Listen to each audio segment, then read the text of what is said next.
Ibrahim Zanna Sunoma is my name. I am the Right Honorable Speaker of the Borno State Children's Parliament and a member at the Borno State Tax Team. I advocate for the rights of children at national and international level. I'm 13 years old. I was born in Burma, raised in Burma, and started schooling in Maiduguri. It was a very traumatic experience, seeing how your mates are exposed to all those risks of the insurgency. At that time, Burma was like the worst hit of the insurgency in the whole of Nigeria. The Boko Haram insurgency has really stopped a lot of children from going to school. Many children are abducted, killed. Their parents are killed before their eyes.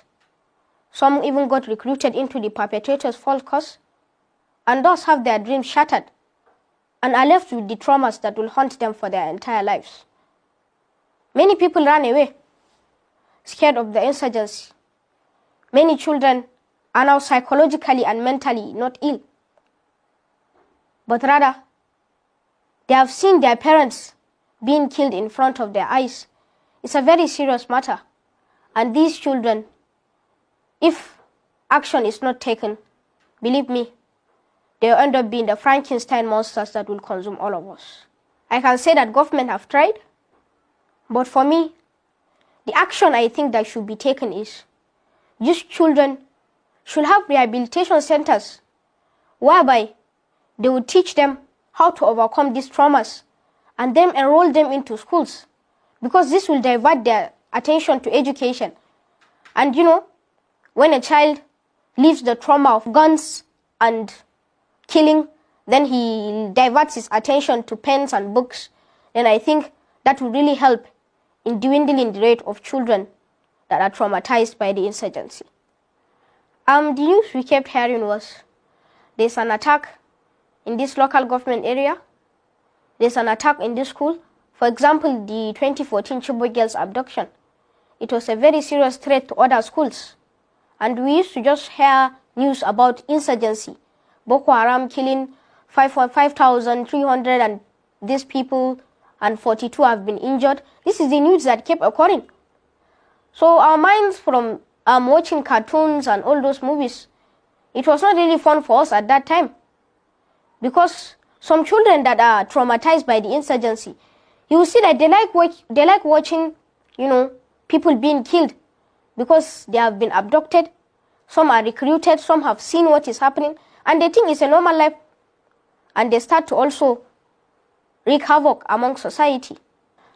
Truly, at first, I didn't see education as a tool for me to overcome my traumas.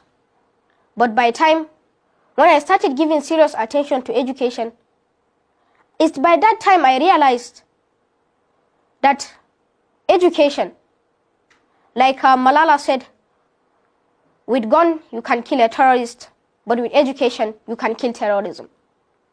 So I realized that education is the only tool for the child of a peasant farmer to become the most celebrated icon of tomorrow. For example, me, if not because of the influence of education, Ibrahim Zanna Sunoma today will not be here. He will be one of the cattle rearers in the Maduganari-Gombolugara road.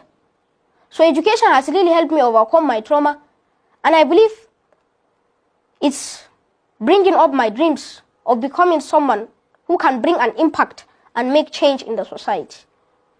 My dream for Burma is that children, just like me, overcome these traumas of the insurgency left and focus their attention on education so that schools will be built and they will live in a society where they will learn, survive, and are protected.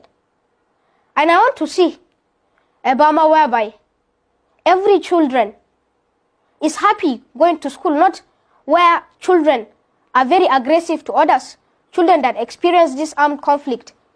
Mostly they are being aggressive. They are trying to do what they saw. So you see, when these children, their attention is diverted and they are very serious to education, then I believe they can overcome these traumas And I want to see a society whereby I said children are learning, they're surviving, and they're protected. So I traveled out of the country recently. I went to Kenya, Nairobi, and Alhamdulillah, I went for a conference.